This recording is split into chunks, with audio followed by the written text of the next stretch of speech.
The Champions League final is here, and it's a clash between a German club and a Spanish giant. It does not matter that an English club is not in the final because the Wembley will be decked up for this one. Real Madrid, the kings of Champions League, take on Germany's Borussia Dortmund. And today we talk of Dortmund, the challengers to the throne who have scripted one of the most captivating narratives. Statistically, the odds may favor Madrid, but in the world of football, it's about more than just numbers. It's about the heart, the determination, and the strong belief that anything is possible. Dortmund is a shining example that it is the season of the underdogs, a season of Germany's rise in Europe, Italy's comeback, bringing the end of England's monopoly. Now, Dortmund may have struggled in the Bundesliga, but they've performed here in Europe. Their rise has been inspiring. Their local fans have backed them all the way to the final here. So, who are some of the talismanic heroes of this side's success story, and for whom a triumph here would mean redeeming lost ground? We'll start with their fearless manager, Edin Terzic. Back in 2012, when Jurgen Klopp's Dortmund beat Bayern Munich 5-2 in the German Cup final, Terzic was the assistant coach of Dortmund's under-17s. The same Terzic, who was celebrating Dortmund's domestic double like any other fan in the streets, has now led the senior Dortmund side to one step closer to glory. And he's not done just yet. Our goal wasn't to qualify for the final. Our goal is to win the Champions League. And if you want to win the Champions League, you have to beat the champions. They've already had this experience 14 times. They've won the Champions League 5 times in the last 10 years. That means if we look at it statistically, as coaches we are always confronted with statistics.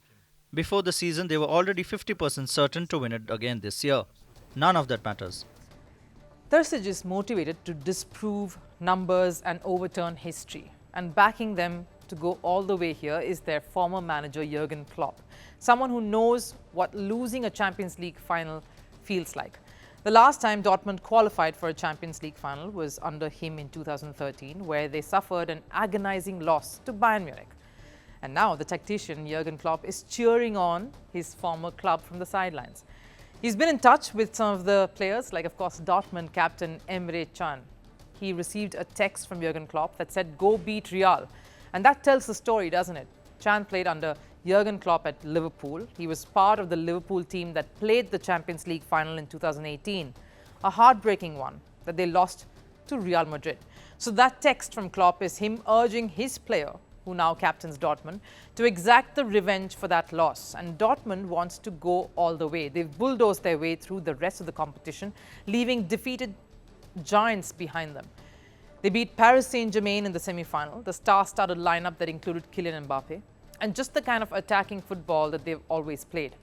So far has earned them fans from every quarter. The football world wants Dortmund to triumph. Sure, Real Madrid clinching a 15th Champions League title will be historic, but who doesn't love an underdog story?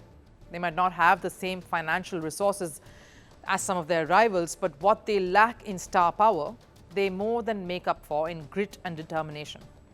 They've nurtured their young talents, turning them into formidable competitors. And then there's Marco Reus, a symbol of Dortmund's resilience.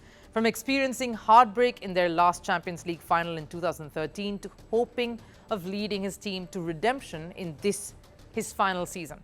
Reus embodies the spirit of never giving up, and he has cherished the journey so far. Just look at the way Dortmund celebrated their win in the semi-final. Marco Reus, absolutely delirious.